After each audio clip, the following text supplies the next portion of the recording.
पिछले सीरीज में कुछ टेक्निकल तो माइक का इशू हो जाने के कारण हम वीडियो 13 तक ही बना पाए थे और आज बेल्ट्रॉन का स्टार्ट करते हैं 14 नंबर से और ध्यान दीजिएगा और रेगुलर रहिएगा। तो चलिए बिना टाइम गवाए हुए स्टार्ट करते हैं। सबसे पहले यहाँ पे एक एक्सेल से क्वेश्चन उठ के आता है, ठीक है ना? देखिए सबसे ज़्यादा एक्सेल से क्वेश्चन काफ़ी ज़्यादा है, ध्यान दीजिएगा। उसके बाद वर्ड से है, फिर पावर पॉइंट से है, फिर उसके बाद कंप्यूटर फंडामेंटल से है। सबसे ज़्यादा क्वेश्चन एक्सेल से। एक्सेल से ऐसा इसलिए है, सबसे ज़्यादा ऑफिस में एक्सेल और एमएस वर्ड का ज़्यादा यूज़ किया। चलिए हम स्टार्ट करते हैं आपका।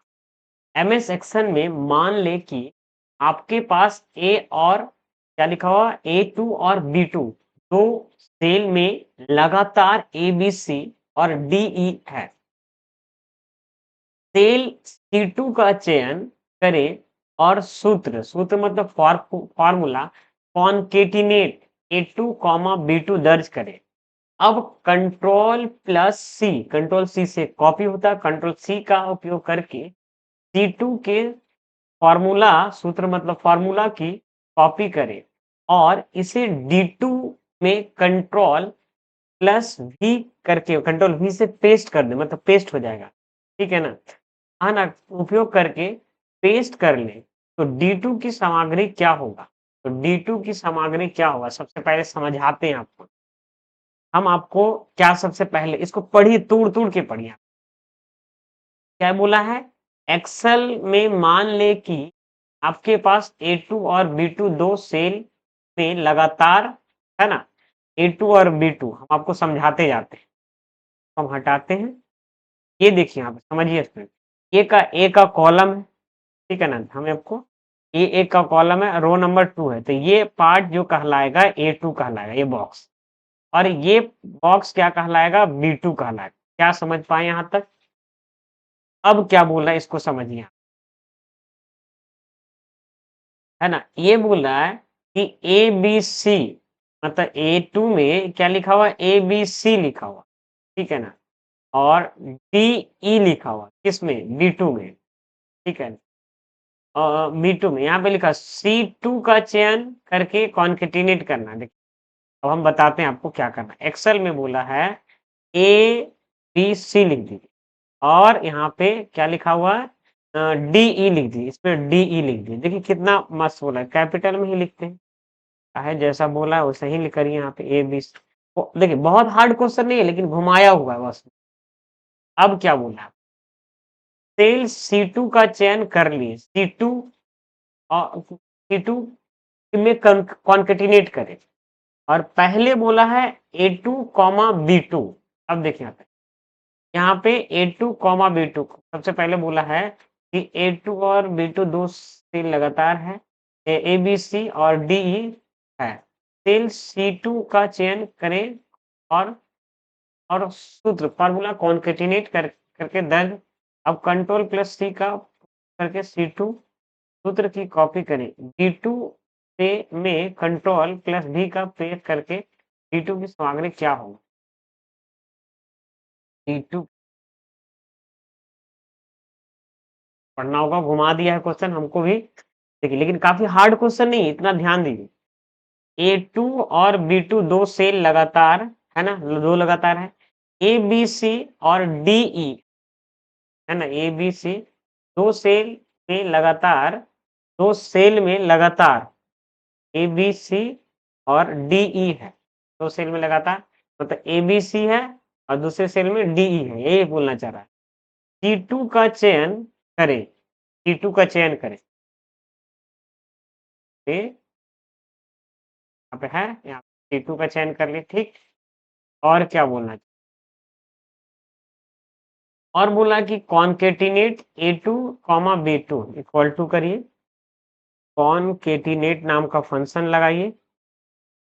कॉन्केटिनेट यहाँ पे है और B2 है ना, नहीं A2 बोला, A2 कॉमा B2 और यहाँ पे ब्रैकेट क्लोज, B2 दर्ज करें। अब कंट्रोल प्लस सी का उपयोग करके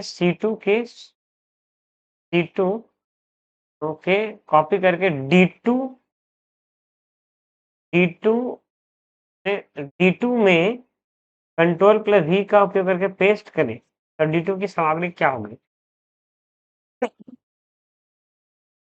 फिर करिए, इसको कॉपी करके पेस्ट कर दीजिए। यहाँ पे क्या होगा? D E A B C D E, यही तो है। D E A B C D E, यही होगा यहाँ। समझाया? कितना घुमाया है क्वेश्चन, लेकिन बहुत इजी क्वेश्चन है, इस चीज को आप ध्यान दीजिए। ये दोनों कॉन्केटिनेट कर दिया, अब इसको बोला कि इसको कॉपी करिए और बगल वाला सीट सेल में पेस्ट करिए, यही बोलना चाह रहा। ठीक है, देखिए, तो ये देखिए क्या हुआ कि ये और ये कॉन्केटिनेट हो गया। और समझ में आया यहाँ पे? तो समझाते एक बार और, थोड़ा क्वेश्चन लगता है कि लेंदी जैसा है, लेकिन फिर भी देखिए, सबसे पहले क्या बोला? ए और बी, A2 और B2 दो सेल है लगातार। ABC पहला में बोला कि ABC ये है, A2 में ये लिख दो और B2 में ये लिख दो। चलो हम यहाँ पे ABC लिख देते हैं, ABC। देखिए समझ जाइए, हम समझा के ही छोड़ेंगे आप। और इसमें DE बोला, ठीक। और बोला कि C2 में चयन करिए और कॉन्केटिनेट फॉर्मूला लगाइए। यहाँ पे कॉन्केटिनेट क्या करता है ना, यहाँ पे देखिए क्या लिखा हुआ है, join several text string into one string, मतलब टेक्स्ट स्ट्रिंग को जोड़ देता है। यहाँ पे कॉन्केटिनेट लगा देते हैं और A2 बोला कॉमा B2 बोला, बस यहीं पे किया, एंटर कर दिया। अब क्या बोला है कि ये C2 यहाँ पे क्या बोला है, अब बोला अब कंट्रोल C का उपयोग करिए, C2 के सूत्र की कॉपी करें।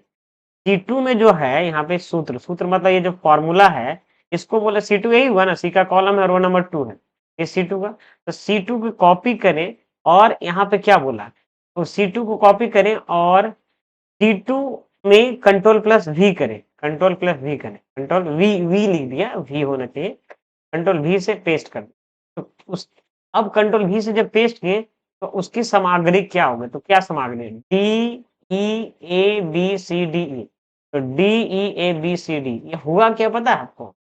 सबसे पहले ये दोनों को कॉन्केटिनेट किया, अब जैसे हम पेस्ट किए ना तो ये दोनों कॉन्केटिनेट, ठीक है ना।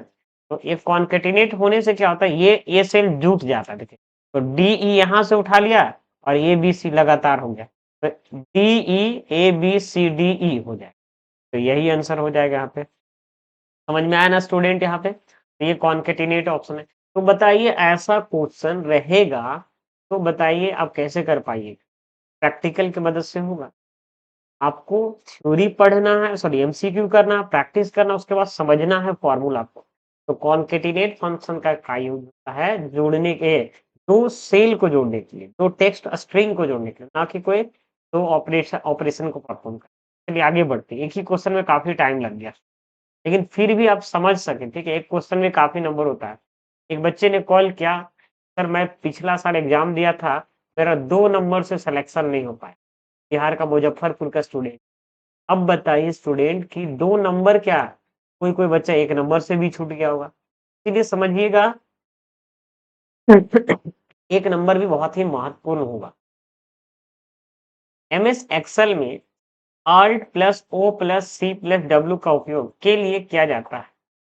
देखो, Alt O C W का यूज क्या करते हैं, चौड़ाई के लिए। देखिए यहाँ पे Alt O C W, ये क्या करें, कॉलम वेट, यहाँ पे कॉलम का चौड़ाई, यहाँ पे मान लो 50 मिनट बढ़ गया ना, यहाँ पे कॉलम की चौड़ाई देखो यहाँ पे बढ़ गया, दिख रहा है आपको? यहाँ पे फिर से दिखा, कॉलम का चौड़ाई दिख रहा है यहाँ पे। Alt क्या बोला, O, यहाँ पे Alt O C W, Alt O C W, column bit zoom करके मैं दिखा देता हूँ, क्या लिखा हो, कॉलम बिट। अब कॉलम का चौड़ाई जितना लिख दिया, मान लो हम यहाँ पे लेते हैं, है ना, 15, कॉलम का थिकनेस मतलब ये आपका बढ़ गया है नहीं विथ।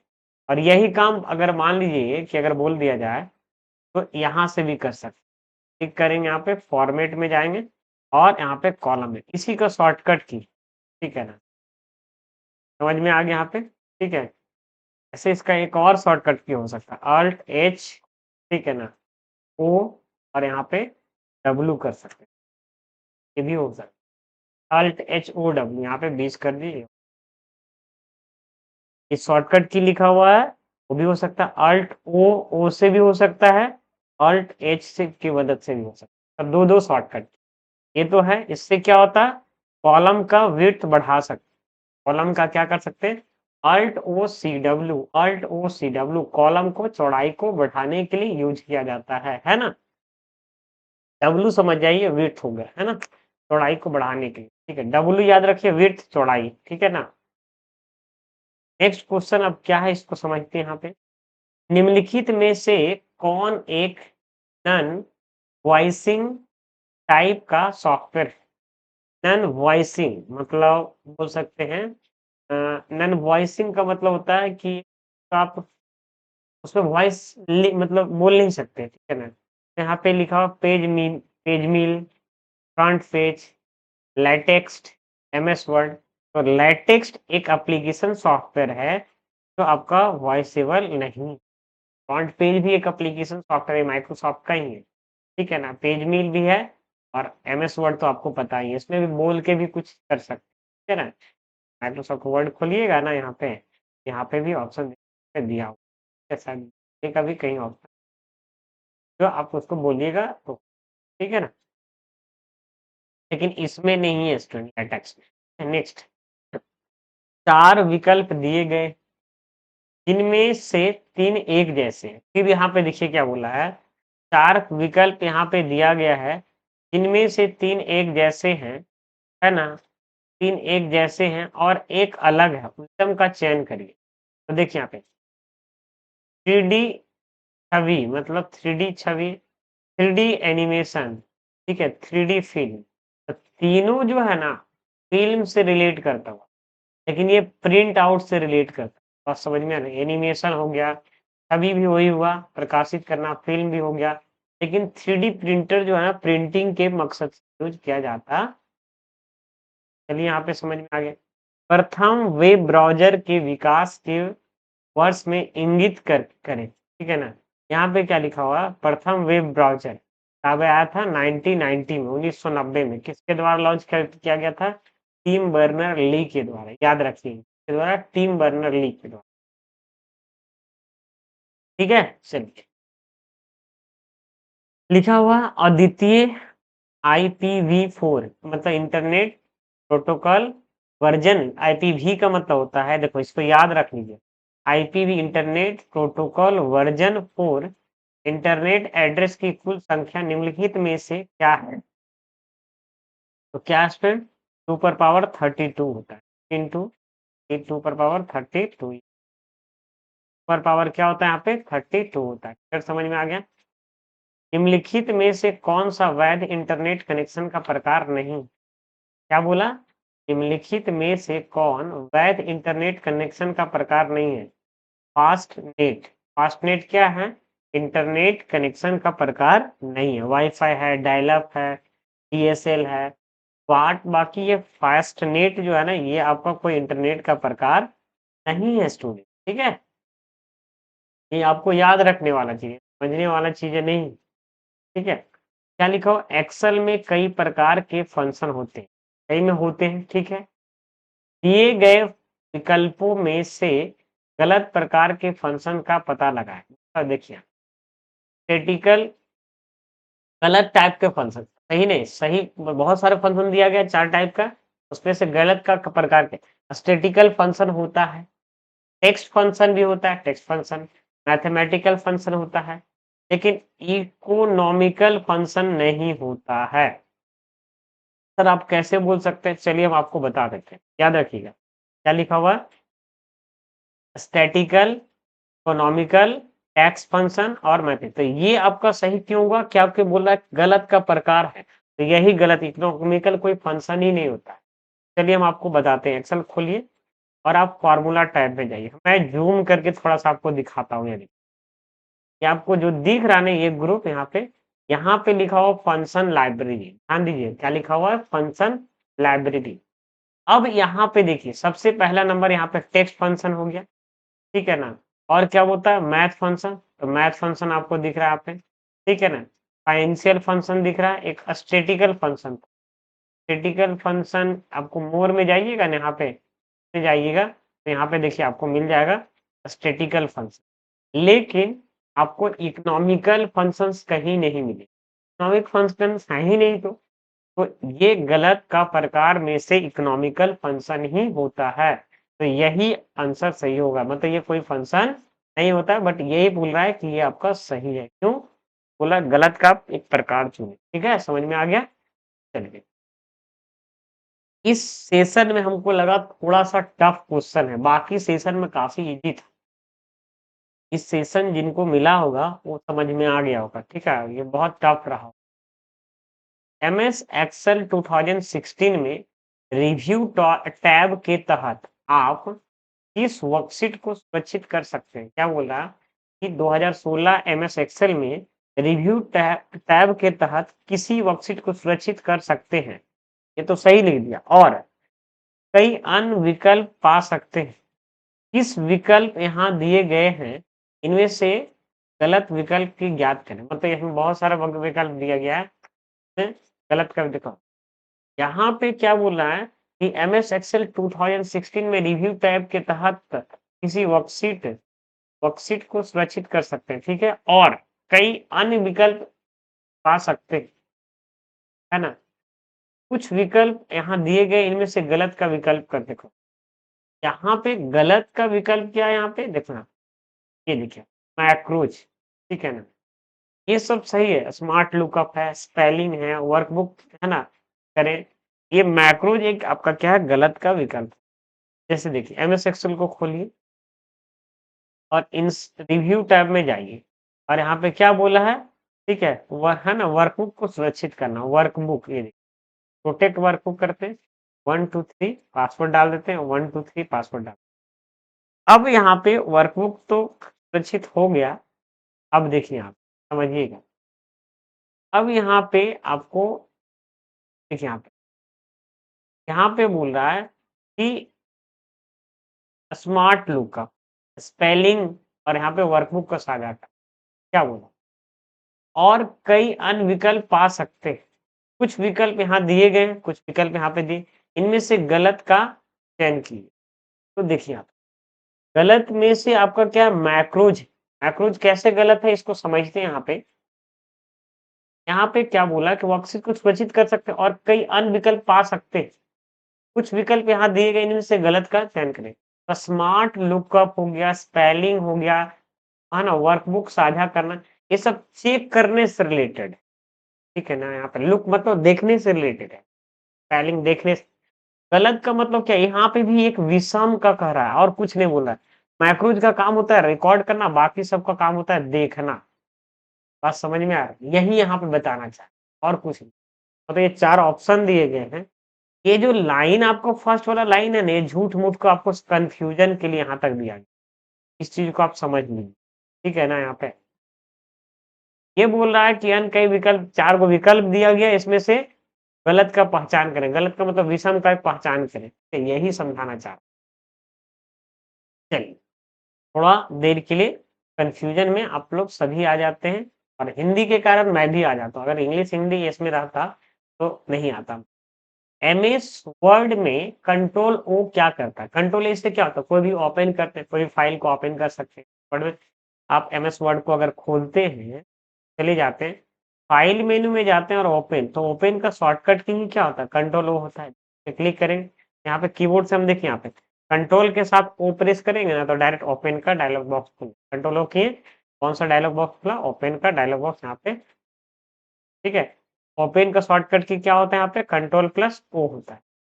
CTRL प्लस क्या याद रखिएगा यहाँ पे, उससे क्या होता है? ओपन होता है।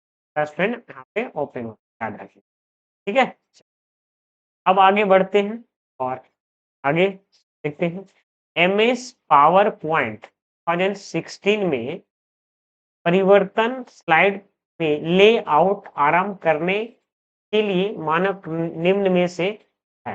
देखो फिर से इसको पढ़ते हैं। क्या बोला? एमएस पावर पॉइंट 2016 में परिवर्तन, परिवर्तन मतलब चेंज, स्लाइड लेआउट आरंभ, स्लाइड लेआउट, है ना, शुरू करने के लिए मानक रूप निम्न में से है। तो क्या है स्टूडेंट?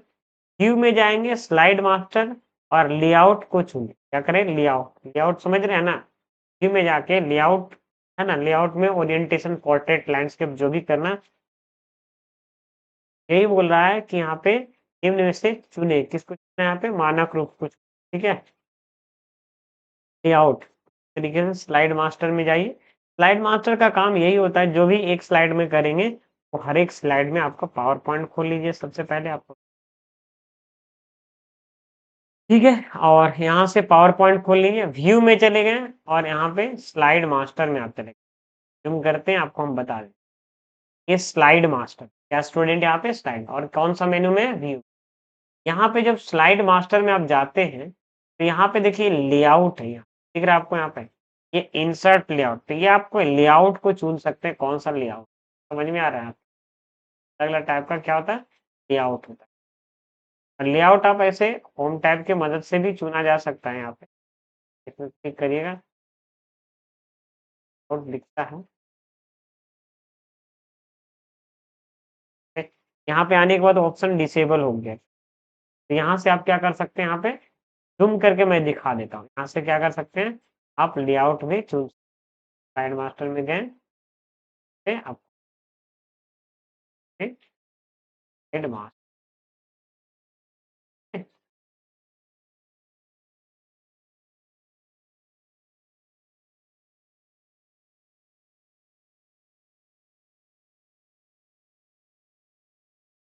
में जाइए, यहाँ पे स्लाइड मास्टर में जाते हैं, यहाँ पे ये देखिए स्लाइड मास्टर में जब गए ना, तो यहाँ पे देखिए आपको दिख रहा है लेआउट, है ना? क्या दिख रहा है आपको? लेआउट, है ना? इंसर्ट लेआउट, वही बोल रहे हैं आप। आगे बढ़ते हैं, यहाँ पे व्यू में स्लाइड मास्टर में क्या लिखा हो? इंसर्ट लेआउट में जाके मेलिंग लेवल्स निम्नलिखित में से का हिस्सा है मेन डॉक्यूमेंट। इसका हिस्सा स्टूडेंट मेन डॉक्यूमेंट, मेलिंग और लेवल मेन डॉक्यूमेंट का क्या है? इसका पार्ट है ना? सब ध्यान, है ना? नेक्स्ट यहाँ पे क्या बोलूं, एमएस एक्सेल में किसी, है ना, यदि हम किसी संकीर्ण कॉलम में टेक्स्ट टाइप करते हैं तो टेक्स्ट को समायोजित करने के लिए कॉलम अपने आप बढ़ जाता है। कॉलम की चौड़ाई को बढ़ाए बिना लंबे टेक्स्ट को, है ना, इनमें कैसा समायोजित किया जा सकता है? देखो समायोजित मतलब उसमें कैसे लिखा जा सकता है, जैसे यहाँ पे एमएस एक्सेल से क्वेश्चन है ना, तो एमएस एक्सेल को जैसे आप लिखते हैं नेम ऑफ अ स्टूडेंट, आप चाहते क्या हैं, आप चाहते क्या है कि जब हम इस पे क्लिक करें तो बिना बढ़ाए हुए, इस कॉलम को बिना बढ़ाए होते लिख सकते हैं। तो आप सबसे पहले होम टैब में जाइए और यहाँ पे रैप टेक्स्ट में क्लिक, रैप टेक्स्ट क्या होता है, जैसे इसमें हम इस न्यू शीट खोल के हम दिखा, ठीक है, इसमें न्यू शीट खोलिए, यहाँ पे खोलिए। अब देखिए जैसे हम यहाँ पे लिख, पहले ही रैप टेक्स्ट में क्लिक कर दिया, यहाँ पे देखिए नेम ऑफ साइकिल, क्या हुआ यहाँ पे, एक ही सेल में हो गया कि नहीं? तो अगर आप चाहते हैं एक ही सेल में अगर आप उसको लिखना चाहते हैं, इस ऑप्शन का यूज करेंगे रैप टेक्स्ट। ये कहाँ मिलेगा आपको? होम टैब में। कहाँ मिलेगा? होम टैब, ठीक है, होम टैब में रैप टेक्स्ट ऑप्शन, इस एक्सेल के होम टैब में जाएंगे और इससे क्या होता है, सिंगल सेल में मल्टीपल लाइन लिखने के काम में आता है। चलिए आगे बढ़ते हैं स्टूडेंट यहाँ पे, ठीक है। नेक्स्ट यहाँ एमएस एक्सेल 2016 में इंसर्ट स्मार्ट आर्ट विकल्प विभिन्न प्रकार के पिरामिड प्रदान करता है। कुल पिरामिड, कुल कितने प्रकार के पिरामिड उपलब्ध है? एक क्वेश्चन भी रिपीट है, 4 प्रकार के पिरामिड उपलब्ध। एमएस एक्सेल को खोलिए और इंसर्ट में चले जाइए और स्मार्ट आर्ट में चले जाइए और इसमें पिरामिड में चले जाइए। देखिए तो कितने प्रकार का पिरामिड है? 4 है कि नहीं? यहाँ पे ये चीज मैं पिछले वीडियो में बताया था। मैं बार बार बता रहा हूँ बच्चे कि आपको जो है ना, स्टूडेंट जो भी है, मेरे से बड़े भी बहुत लोग होंगे, ठीक है, कि यहाँ पे आपको 4 पिरामिड देखने को मिले, ठीक है। यहाँ पे ये चीज ध्यान दीजिए, इसमें कितने हैं, हाउ मेनी, देख रहे हैं तुम्हें कितने हैं? मैट्रिक्स में पूछ देगा तो कितने हैं, इसमें अगर पूछ दिया, इसमें ज्यादा नहीं पूछेगा क्योंकि इसमें बहुत ज्यादा है ना, वो भी जानबूझ के पूछता है कितने हैं, जिसमें कम है उसी में पिक्चर्स पिरामिड। में भी मैट्रिक्स में भी याद रखिएगा 4 होता है, पिरामिड में भी 4 होता है, ठीक है ना? ये याद रखिए, ठीक है? ये पिछले वाले में भी पूछा गया था, ठीक है? बार-बार बोलना है कि एक ही क्वेश्चन रिपीट आ रहा है, इसको कम से कम ध्यान दे दीजिएगा ना, बहुत सारा नंबर आपका कवर हो जाएगा। नहीं ध्यान दीजिएगा तो नया कुछ नहीं लीजिएगा, ठीक है ना? इधर-उधर से देखते रहिएगा, कुछ मिलने जाने का नहीं। देखिए एमएस एक्सेल में अल्ट एच ओ आर का उपयोग करके, है ना, किया जा सकता है। क्या किया जा सकता है? वर्कशीट का नाम बदलेंगे, ठीक है ना? जैसे अल्ट एच से होम मेन्यू में जाएँगे, ओ से वहाँ पे चले जाएँगे, ठीक है? और आर से रीनेम होगा। देखिए एमएस एक्सेल इस शीट का नाम बदलना है। देखिए यहाँ पे इस शीट का अगर हमको नाम, एक तो तरीका है कि राइट क्लिक करके रीनेम की मदद से आप कर सकते हैं, ठीक है ना? दूसरा तरीका क्या है? अल्ट एच, क्या कर सकते हैं? अल्ट एच ओ, और यहाँ पे अल्ट एच से देखिए होम मेन्यू में गए, ओ से फॉर्मेट में गए और आर से जो है ना रीनेम में चले गए। और यहाँ पे मान लो यहाँ पे लिखते हैं नेक्स्ट जेन कंप्यूटर, लिख, समझ में आ रहा ना? तो इस तरीके से देखिए यहाँ पे नाम चेंज हो गया, दिखा देते हैं जूम करके। ऐसे तो राइट क्लिक करके भी रीनेम किया जा सकता है, लेकिन आप उस तरीके से भी कर सकते हैं। नेक्स्ट क्वेश्चन यहाँ पे एमएस एक्सेल 2016 में डैश मेनू के बाद डैश विकल्प के माध्यम से वर्कबुक को संरक्षित और आराम किया जा सकता है, मतलब शुरू किया जा सकता है। रिव्यू मेनू में प्रोटेक्ट सीट के दो। रिव्यू मेनू में देखो क्या बोला, रिव्यू मेनू में मेनू के बाद प्रोटेक्ट सीट विकल्प के माध्यम से किसी वर्कबुक को संरक्षित आराम किया जा सकता है, मतलब सुरक्षित करना आराम किया जा सकता है ना? संरक्षित मतलब प्रोटेक्ट कर सकते हैं, ठीक है? समझ में आ गया होगा। नेक्स्ट 30 नंबर, मेरे पास एमएस पावर पॉइंट में कई स्लाइड है, ठीक है? Very good. और इनमें से कुछ में टेक्स्ट शब्द इंडिया उपलब्ध है, कुछ शब्द इंडिया उपलब्ध। यदि मैं व्यू स्लाइड सॉर्टर व्यू में कंट्रोल एफ दबाता हूँ, इंडिया को खोजता हूँ, तो वह स्लाइड्स कौन सी है जिन्हें चुना जाएगा? इंडिया शब्द वाली सभी स्लाइड, इंडिया शब्द के जितने भी स्लाइड है सभी स्लाइड को चुने। समझ क्या बोला है? कुछ टेक्स्ट में इंडिया लिखा, जितने भी इंडिया है सबको चुन लेगा। बस समझ में आ रहा है? समझ में आ रहा है? ठीक है? तो जैसे मान ली मेरे पास बहुत सारा स्लाइड है और उसमें सारे यहाँ पे क्या बोला कि फिर से इसको पढ़िए, मेरे पास एमएस पावर पॉइंट में कई स्लाइड है, मतलब बहुत सारे, कई मतलब 10 20 50 जो भी बोल सकते हैं। और इनमें, और क्या लिखा हो यहाँ पे, इनमें से कुछ में टेक्स्ट शब्द इंडिया उपलब्ध है।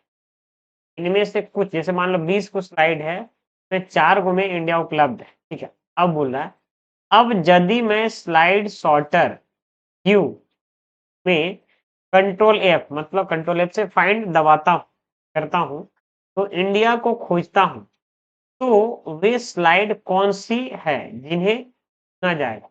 तो इंडिया शब्द वाली सभी स्लाइड से, समझ में आ रहा है यहाँ पर इंडिया है, सभी से चुना है। देख रहे हैं ना कैसा क्वेश्चन घुमा रहा है, छोटा क्वेश्चन है, फाइंड करने के लिए पूछ रहा है, तो इतना उधर उधर घुमा के बता रहा है, ठीक है? चलिए नेक्स्ट क्या है, एमएस एक्सेल 2016 में सेल बॉर्डर को कैसे सेट किया जा सकता है? एमएस एक्सेल 2016 में सेल बॉर्डर को कैसे, ताकि हमें हमें उसमें मौजूद टेक्स्ट के ऊपर एक क्रॉस साइन, दो तिरछी रेखाएं, एक क्रॉस साइन, है ना? यहाँ पे क्या लिखा हुआ, क्रॉस साइन पा सकते हैं। तो देखो यहाँ पे क्रॉस साइन पाने के लिए आपको पहले नंबर तो फॉर्मेट में जाना, फॉर्मेट सेल में जाना है, फिर बॉर्डर में जाना है, उपयुक्त प्रथम विकर्ण कर्ण चुने, उपयुक्त दूसरा विकर्ण चुने। समझ में आ रहा है? क्या बोला सबसे पहले, फिर से आप पढ़िए, एमएस एक्सेल 2016 को फिर से मैं हटा देता हूँ रेड लाइन को, क्या आप समझ, एमएस एक्सेल 2016 में बॉर्डर को कैसे सेट किया जा सकता है? ताकि हमें उसमें मौजूद टेक्स्ट के ऊपर मौजूद टेक्स्ट के ऊपर एक क्रॉस साइन देना है। मतलब 2 तिरछी रेखाएँ बाईं ओर नीचे, दाईं ओर ऊपर और बाईं तरफ ऊपर से दाईं और नीचे पा सकते। तो फॉर्मेट में जाएँगे, फॉर्मेट सेल में जाएँगे, बॉर्डर में जाएँगे और यहाँ पे उपयुक्त प्रथम विकल्प चुनें, ठीक है ना? देखिए हम आपको बताते हैं। सबसे पहले यहाँ पे देखिए, क्या बोला है यहाँ पे? ठीक है, इसमें क्लिक करिए बॉक्स में, कहीं पे, ठीक है? और यहाँ पे बोला है कि फॉर्मेट सेल में जाना है। फॉर्मेट सेल यहाँ पे राइट क्लिक करिए, यहाँ पे फॉर्मेट सेल में चले। उसके बाद क्या बोला? बॉर्डर वाला, बॉर्डर में चले और बॉर्डर में ये देखिए, बॉर्डर में चले गए, इसमें देखिए क्लिक, यहाँ पे जो दिख रहा है आपको, यहाँ पे जहाँ से चाहिए यहाँ पे, ठीक है? यहाँ ये हो गया ना? यहाँ पे फिर क्लिक कर दीजिए। यहाँ पे जैसे चाहिए लाइन और यहाँ से ओके कर। तिरछी लिखाएँ आ गया कि नहीं? फिर से समझा। राइट क्लिक, फॉर्मेट सेल और यहाँ पे इस पे क्लिक कर दीजिए। तो इस तरीके से आप यूज़ कर सकते हैं ना? और ओके कर देंगे तो ये आपका आ जाएगा। देखते हैं एक बॉक्स पे इस तरीके से यूज़ ज़रूरत पड़ता है कभी-कभी इस विंडो एक्सपी की शुरुआत किस वर्ष हुई? 2001 में। विंडो एक्सपी की शुरुआत कब हुई? तरीके से विंडो 7 की कब शुरुआत हुई, विंडो 8 की कब हुई, विंडो 10 की कब हुई, सब याद रखें। विंडो एक्सपी की शुरुआत कब हुई? 2001 में हुई, है ना? एमएस वर्ड में अल्ट प्लस एक्स, क्या बोला यहाँ पे? एमएस वर्ड में अल्ट प्लस एक्स का उपयोग के लिए किया जाता है। चयनित कैरेक्टर का यूनिकोड, है ना, एनकोडिंग दिखने के लिए किया जाता है। अल्ट एक्स का यूज क्यों करते हैं? चयनित कैरेक्टर को, यूनिकोड को देखने के लिए अल्ट प्लस एक्स का यूज करते हैं। चलिए नेक्स्ट क्या यहाँ पे? एमएस वर्ड स्क्रीन पर स्टेटस बार कहाँ है? एमएस वर्ड स्क्रीन बॉटम में रहता है। देखिए एमएस वर्ड को जब खोलिएगा ना, यहाँ पे ये बॉटम में जो परदेंट है ना, इसी को स्टेटस बार बोलते हैं। ये पार्ट को देखिए स्टेटस बार, जूम करके मैं दिखा दूं। ये जो पार्ट आपको दिख रहा है, ये नीचे वाला पार्ट, यही क्या कहलाता? स्टेटस। यहाँ पे नीचे में आपको दिखाई भी देता है कि जूम बटन माइनस कैसे करना है, प्लस कैसे करना है। तो यहाँ से यहाँ तक जो भी आपको लाइन आपको दिखाई दे रहा है ग्रे कलर का नीचे, वही क्या कहलाता है? स्टेटस। अगर आपको देखना है तो आप व्यू में जाइएगा ना, यहाँ पे देखिएगा कहीं स्टेटस बार लिखा हुआ रहेगा, उसको आप हाइड कर सकते हैं, ठीक है? आप भी राइट क्लिक करने से आपको सुनिएगा तो हटा देते हैं, ठीक है? स्टेटस बार कहाँ मौजूद रहता है? बॉटम में। मेल मर्ज में 3 डॉक्यूमेंट शामिल है, ये कौन से हैं? तो डेटा सोर्स, मेन डॉक्यूमेंट, मर्ज डॉक्यूमेंट, ये याद रख लीजिएगा। यहाँ पे मेल मर्ज पूछा गया और डॉक्यूमेंट शामिल है, तो यहाँ पे 3 टाइप का डॉक्यूमेंट होता है, data source, main document, mail merge. अगर यहाँ पे लेबल डॉक्यूमेंट पूछेगा तो मेन डॉक्यूमेंट, है ना? यहाँ पे याद रखिएगा, मेल मर्ज में 3 डॉक्यूमेंट कौन कौन से शामिल है? डेटा सोर्स, मेन डॉक्यूमेंट, मर्ज डॉक्यूमेंट। मेल मर्ज में 3 डॉक्यूमेंट्स कौन कौन से शामिल है? डेटा सोर्स, मेन डॉक्यूमेंट, मर्ज डॉक्यूमेंट, याद रखिए। विंडोज में कंट्रोल पैनल डैश एक सेट होता है तो प्रणालीगत सिस्टम की अनुमति देता है। क्या लिखा हुआ है ना? एप्लेट्स, इसका यूज करते हैं, एप्लेट्स, एप्लेट्स। क्या बोला? विंडोज में कंट्रोल पैनल, है ना, एप्लेट्स का एक सेट होता है तो प्रणालीगत सेटिंग की अनुमति देता है। अब इसको याद कर लीजिएगा। अब एप्लेट्स क्या होता है, इसको थोड़ा सा इंग्लिश मीनिंग रहेगा तो समझ में आएगा। एप्लेट्स सेट होता है, अब ध्यान दे दीजिएगा। सी प्रोग्रामिंग, देखिए यहाँ पे सी प्रोग्रामिंग सेगमेंट की जांच करें और पता करें कि वाइल लूप कोडिंग को कितनी बार निष्पादित किया जाएगा। देखिए आप, व्हाइल लूप जो है ना, क्या बोला है, सी प्रोग्रामिंग सेगमेंट की जांच करें और पता करें कि व्हाइल लूप की बॉडी को कितनी बार निष्पादित किया जाएगा। ये उसका कोड है, देख रहे हैं ना यहाँ पे, ये सी प्रोग्रामिंग से क्वेश्चन उठा के दे दिया। हम बोले ना, ये वाला जो सीटिंग जिनको मिला होगा ना, उनका हालत खराब हो। बेसिक वाला बच्चा जो एमएस मान लो 12th की और एडीसीए की या डीसीए की, उनका ये बस की बात दिक्कत। ये वाला सीटिंग सबसे टफ दे दिया, ठीक है ना। हम यही बताना चाहेंगे कि ऐसा भी सीटिंग मिल जाए ना, तो आप लोग पार लगा सकते हैं। ठीक है, बोल तो रहे ये इतना देर में हम एक सीटिंग का क्वेश्चन बता भी देते थे, लेकिन इसमें काफी टाइम लग रहा है। क्या बोला, ये int A B C, A B एक वेरिएबल है। ए में देखो, यहाँ पे ए में 2 है, और थोड़ा सा जूम करके मैं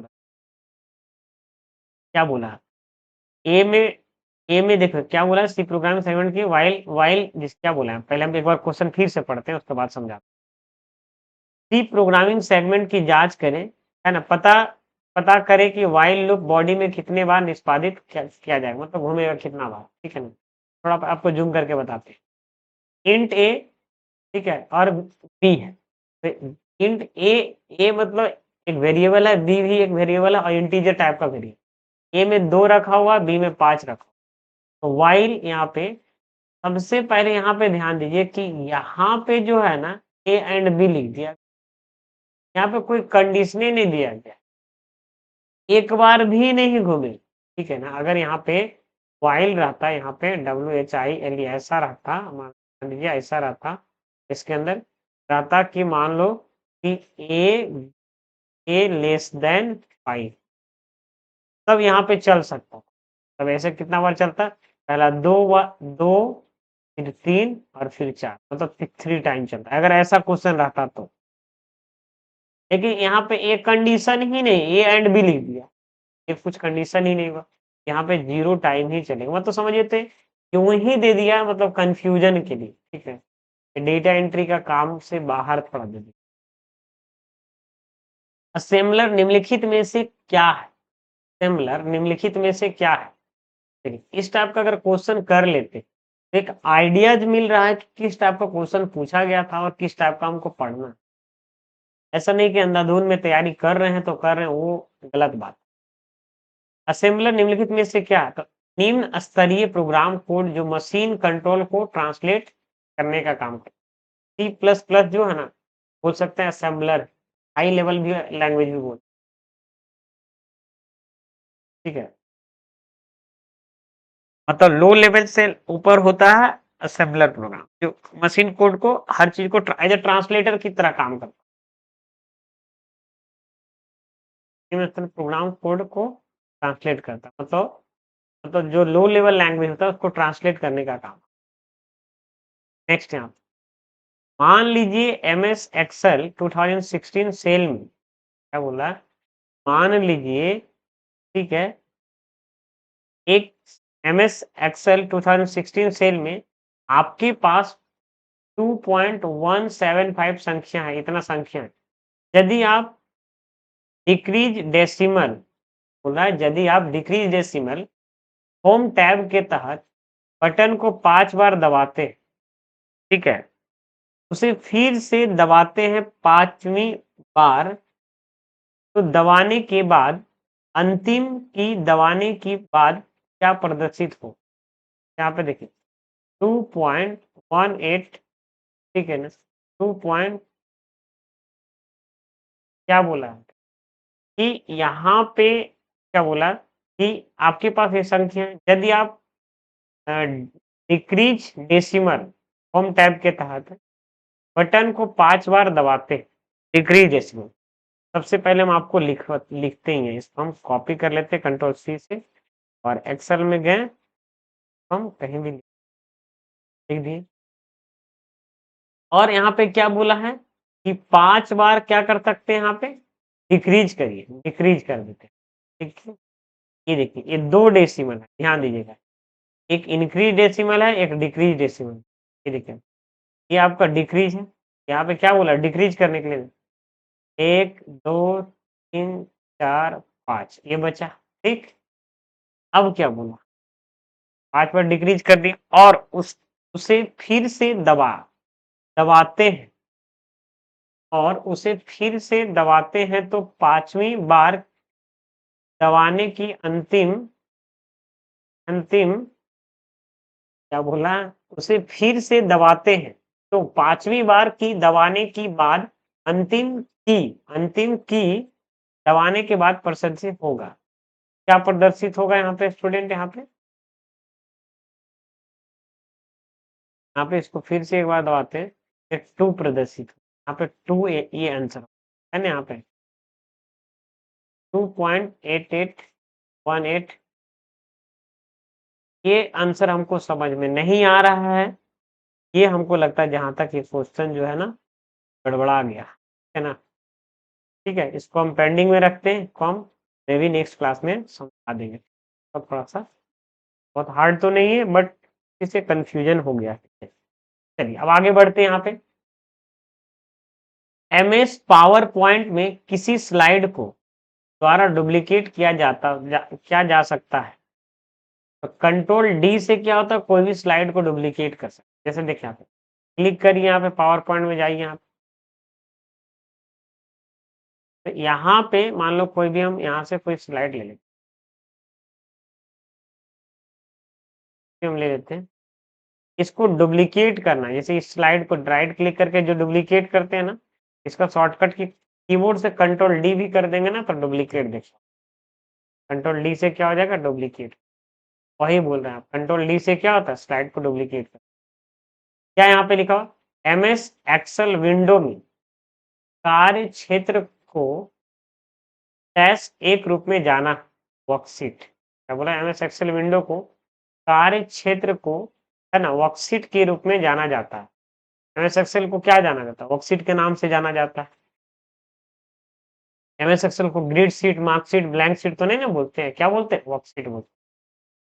थोड़ा सा देखिए, कोई भी क्वेश्चन को घुमा रहा है, एकदम बात समझ में आ रहा है, सीधा सीधी सीटिंग में पूछ ही नहीं रहा। देखिए, किसी मर्ज किए गए डॉक्यूमेंट को, क्या बोल रहा है, किसी मर्ज किए गए डॉक्यूमेंट को का उपयोग करके मुद्रित किया जा सकता है। सबसे पहले समझ, किसी मर्ज किए गए डॉक्यूमेंट को का उपयोग करके मुद्रित किया जा सकता है। क्या मुद्रित किया जा सकता है, Alt + Shift + M, Alt + Shift + M। ठीक है, मर्ज किए गए डॉक्यूमेंट, मर्ज मतलब क्या, मिलाया गया डॉक्यूमेंट को, है ना, कंट्रोल शिफ्ट एम का उपयोग करके मुद्रित किया जा सकता है, मतलब मर्ज किया जा सकता है ना। ठीक है, मैं आगे यहाँ पे ऑपरेटिंग सिस्टम निम्नलिखित में से कौन सा कार्य नहीं करता। ऑपरेटिंग सिस्टम जैसे window XP, window 7, window 8, window 10 जो है कौन सा कार्य नहीं करता, तो फाइल मैनेजमेंट का कार्य करता है, प्रोसेस मैनेजमेंट का काम करता है, मेमोरी का, सॉफ्टवेयर मैनेजमेंट का कार्य नहीं करता, सॉफ्टवेयर को मैनेज करने का काम नहीं करता। समझ में आया, सॉफ्टवेयर मैनेजमेंट नहीं। ठीक है,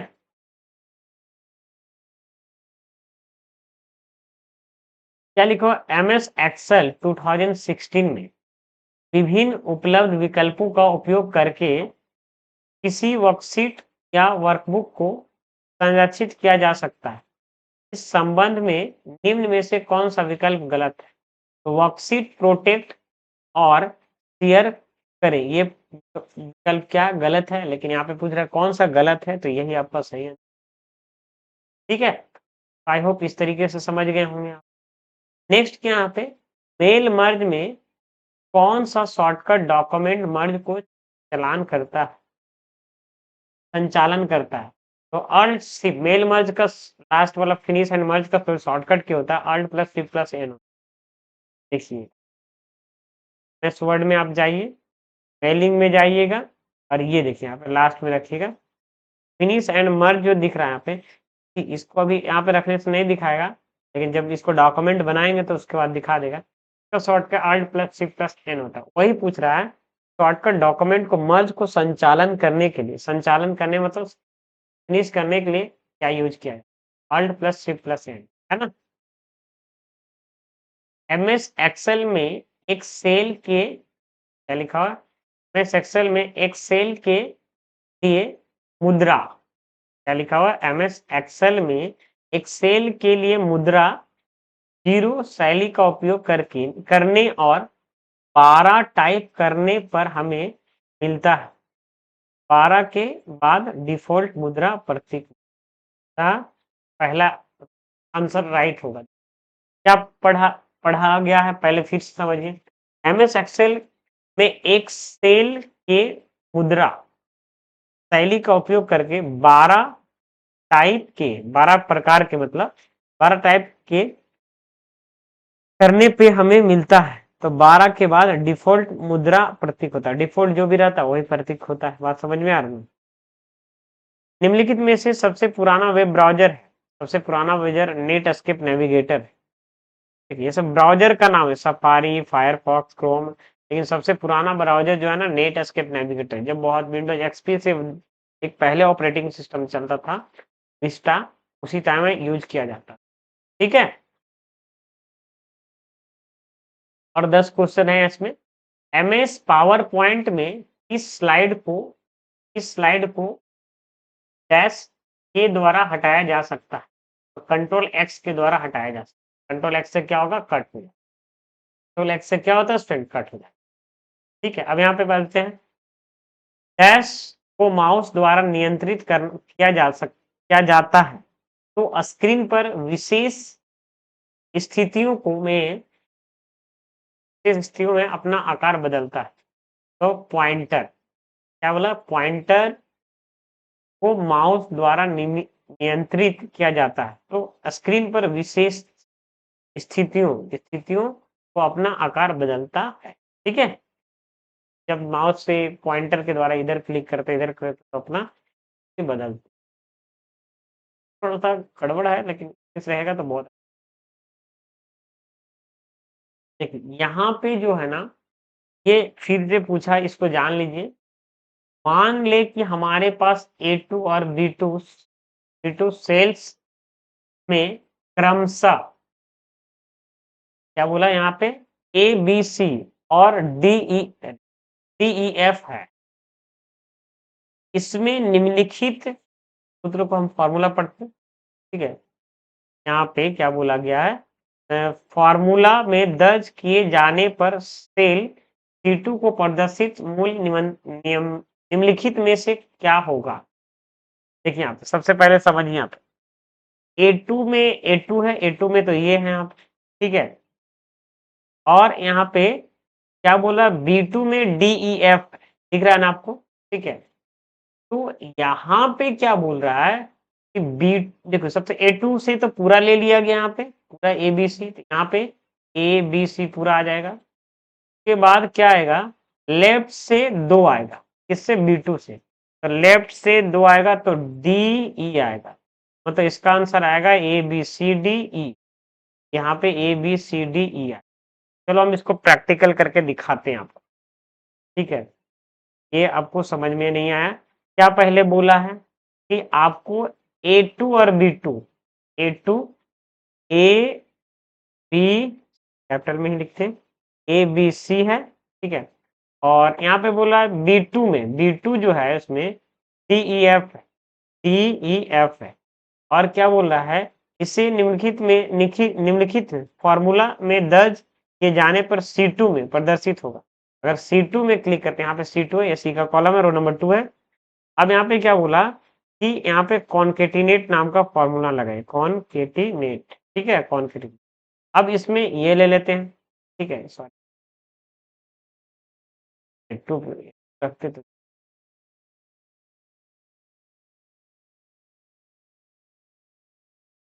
ठीक है, अब बताते हैं, इक्वल टू करते हैं, कॉन्केटिनेट कर देते हैं। कॉन्केटिनेट A2 हो गया यहाँ पे, कॉमा। अब क्या बोला यहाँ पे, लेफ्ट का काम होता है, लेफ्ट से 3 कैरेक्टर, तो जितना कैरेक्टर लेफ्ट हो गया। और यहाँ पे तो ये B2 से, और यहाँ पे 2, इसका मतलब समझिएगा, यहाँ पे कॉन्केटिनेट पहले A2 का पूरा डेटा दे देगा, लेकिन ये लेफ्ट का काम क्या होता है ना, कि जो आप एड्रेस डाले, जैसे B2 एड्रेस डाले यहाँ पे, तो B2 ये है, ये देखिए B2 है। B2 से लेफ्ट से 2 कैरेक्टर दे दो, लेफ्ट से 2 कैरेक्टर क्या होगा बताइए, था डी होगा और ई होगा, और इसका पूरा आ जाएगा, तो ABCDE बन जाएगा। देखिए इंटर करने के बाद देखिए बन गया कि यहाँ पे ए बी सी डी ई बन गया ना यहाँ पे। तो यही पूछ रहा है, फिर से देखिए, इक्वल टू करते हैं, कॉनकेटिनेट करते हैं। ठीक, कॉनकेटिनेट का काम होता है जोड़ना, और यहाँ पे इक्वल टू, कॉमा, और यहाँ पे LEFT लेफ्ट, इसमें क्लिक करते हैं। और यहाँ पे बताइए, इस टाइप का अगर क्वेश्चन पढ़ा हुआ नहीं रहेंगे तो ये देखो ऐसा एस इसने बोला कि यहाँ पे 2 बार क्लोज हो। एक बार और समझाते हैं लेफ्ट का क्या कैसे काम करता है। जैसे देखिए, आप इक्वल टू अगर खाली लेफ्ट लगाते हैं तो क्या होता है इसमें लिए, और लेफ्ट से कितना कैरेक्टर चाहिए, जैसे हमको एक ही कैरेक्टर चाहिए, यहाँ पे 1 लेंगे, ठीक है ना। अगर हम यहाँ पे 2 कैरेक्टर चाहिए तो यहाँ पे 2 लेंगे, ठीक है ना। अगर यहाँ पे मान ली 20 कैरेक्टर रहता तो उसमें 2 लिखते, तो उसमें से लेफ्ट से 2 कैरेक्टर उठा के दे देंगे। बात समझ में आ रहे हैं?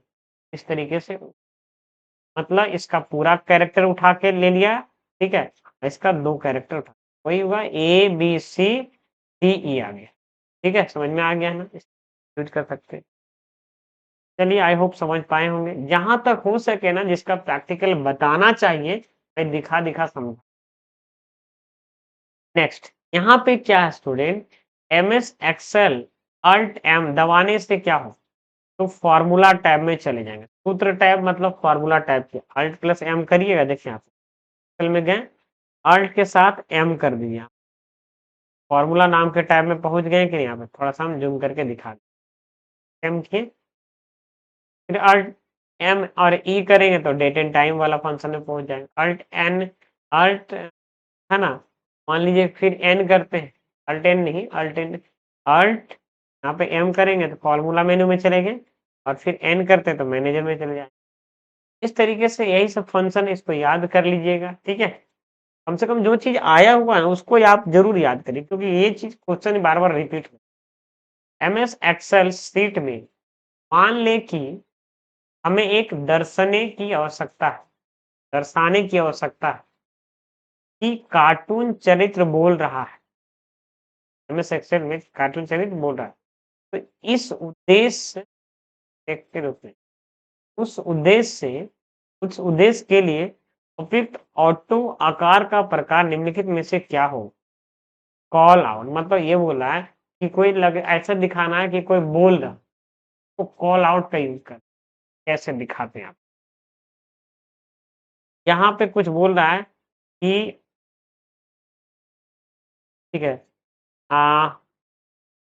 500,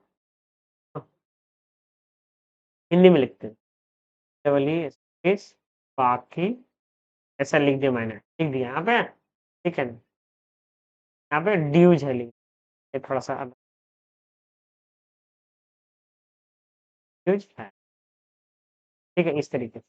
अब इसको हम यहाँ पे, अब इसको हम दिखाना चाहते हैं तो कैसे, किसी कम्युनिकेशन के, यहाँ पे क्या बोला है, यहाँ पे एक्सेल शीट में हमें किसी दर्शाने की आवश्यकता है कि कार्टून चरित्र बोल रहा है, तो यहाँ पे जो शेप में जाएंगे और ये कॉल आउट में टाइप का, इस तरीके,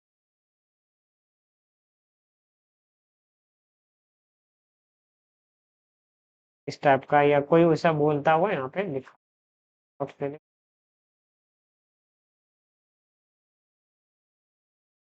ठीक है। यहाँ पे भी कुछ देख लेंगे यहाँ पे, ये बता रहा है कि ये बाकी बात समझ में आ रही है, इस तरीके से या कुछ भी डिफाइन कर सकते। नेक्स्ट क्या बोला, स्लाइड शो में पिछली स्लाइड पर जाने के लिए इसका यूज करते हैं स्टूडेंट, यहाँ पे पी से क्या होता है, पिछले वाले स्लाइड में चले जाते हैं। स्लाइड शो में पिछली स्लाइड पर जाने के लिए उपयोग किया जाता है। जैसे मान लें यहाँ पे कि आप कोई स्लाइड खोलेंगे,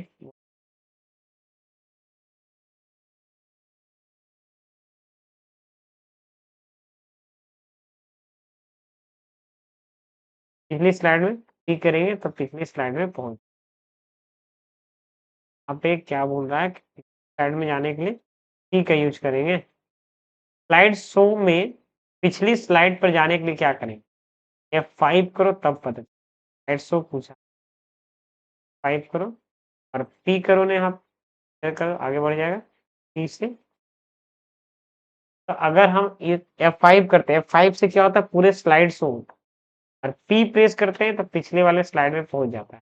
इंटर करेंगे तो आगे वाला और पी प्रेस करेंगे, मतलब पी से प्रीवियस याद रखो, है ना, स्लाइड करने के बाद। चलिए यहाँ तक हो गया है। अब और भी 6 क्वेश्चन है यहाँ पे। कोई डैश मेल मर्ज डेटा स्रोत नहीं हो सकती। क्या बोल रहे हैं यहाँ पे?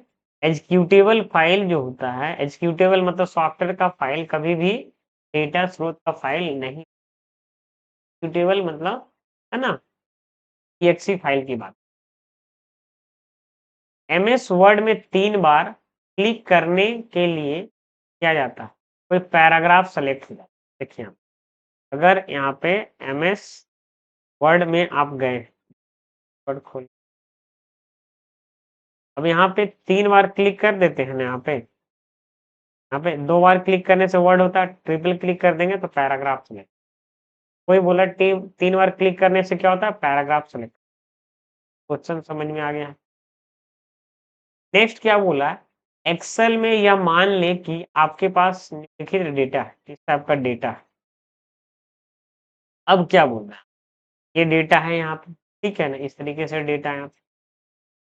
अब आप तालिका D3 के माध्यम से A1 का, D3 के माध्यम, D3 किसको बोला जाएगा? ये है D3, और A1 किसको बोला जाएगा यहाँ पे? A1, A1 यही हो जाएगा, ये वाला पार्ट होगा, ठीक है। अब यहाँ पे क्या बोला, का चयन करें और एक लाइन चार्ट डालें। प्रदर्शित होने वाली लाइनों की प्रकार निम्नलिखित में से क्या होगी? ठीक है, समझ पा रहे हैं यहाँ पे ना? का ये वैल्यू है, है। अच्छा, तो ये जो आपका होगा यहाँ पे, कौन सा चार्ट होगा स्टूडेंट? यहाँ पे क्या बोला? स्लाइड लाइंस, तिरछी रेखाएं जो एक दूसरे के बीच काटती, तो मतलब यहाँ पे लाइन चार्ट का यूज किया। लाइन लाइन, ठीक है, लाइंस, तिरछी रेखा। देखिए यहाँ पे क्या बोल रहा है कि यहाँ पे प्रदर्शित होने वाली लाइनों की निम्नलिखित में से क्या होगी? यहाँ पे इस तरीके से, ठीक है, यहाँ से समझ में आ रहा ना? तो बनाइएगा तब समझ में आए, नहीं तो फिर नहीं, ठीक है ना। ये चार्ट बोला है, उसमें ऑनलाइन चार्ट बनाइएगा तो कौन सा लाइन काटेगी ये पूछना। एमएस एक्सेल में एक सेल जिसमें एक संख्या लिखना है, इस तरीके से पिन के रूप में फॉर्मेट किया जाएगा, और फॉर्मेट सेल्स की सुविधा के तहत टाइप किया हुआ सेल में क्या प्रदर्शित होगा? 1/2, क्या प्रदर्शित होगा? 1/2, ठीक है। क्या बोला? एमएस एक्सेल में संख्या इस विथ एडेड विभिन्न प्रकार के फॉर्मेट किया जाएगा, फॉर्मेट सेल की सुविधा के अनुसार कौन सा होगा? यहाँ पे इस प्रदर्शित। एमएस वर्ड में कंट्रोल शिफ्ट F12 का उपयोग क्या है? डॉक्यूमेंट प्रिंट करने के लिए कंट्रोल शिफ्ट F12 का प्रिंट प्रीव्यू के देखने के लिए यूज करते हैं। कंट्रोल शिफ्ट F12 वर्ड खोलिए आप, कंट्रोल शिफ्ट F12 का यूज करते हैं। ये देखिए, प्रिंट को, डायलॉग बॉक्स को कंट्रोल P से भी प्रिंट का डायलॉग बॉक्स खुल, यहाँ पे कंट्रोल शिफ्ट F12 से भी खुल, डॉक्यूमेंट प्रिंट करने के लिए। शेयरवेयर क्या है? शेयरवेयर क्या है स्टूडेंट? एक सॉफ्टवेयर है जो अक्सर अपने प्रदर्शन का मूल्यांकन करके निःशुल्क वितरित वितरित किया जाता है। एक सॉफ्टवेयर है जो अक्सर अपने प्रदर्शन का मूल्यांकन करके एक निःशुल्क वितरित किया जाता। नेक्स्ट लास्ट क्वेश्चन क्या? एचडीडी एक डिवाइस, मेमोरी, लास्ट वाला बहुत काफी आसान देख के लगा। इस सीरीज में मैं बता रहा हूँ कि अभी तक जितना भी सीरीज किया हूँ इसमें से सबसे डिफिकल्ट क्वेश्चन इस, है ना, सिटिंग का लगा। इस सिटिंग जो मिला होगा तो बहुत गंदा लगा होगा, तो काफी इधर उधर क्वेश्चन तो बहुत ही था, लेकिन घुमा फिरा काफी ज्यादा था। आई होप इसको रिपीट करिएगा, ठीक है ना। और हिंदी इंग्लिश एक्चुअली में रहेगा तो आप कंफ्यूज मत करिएगा, आपको दोनों पढ़ना है, नहीं तो फिर हिंदी पढ़ के आंसर देते हैं तो मे भी गलत हो जाए। कितना भी हिंदी मजबूत है, कितना भी आपको लगता है कि हम बिहार से, थोड़ा बहुत इंग्लिश पढ़ने का थोड़ा कोशिश जरूर करिए। हिंदी का मीनिंग ही कुछ और हो जाता है। आई होप ये सेशन थोड़ा बहुत भी अच्छा लगा, लाइक करिए और कमेंट में थैंक यू ज़रूर लिखिएगा ताकि हमको एक मोटिवेशन बना रहे। लाइक करिए ताकि है ना आगे हम वीडियो बना पाएँ।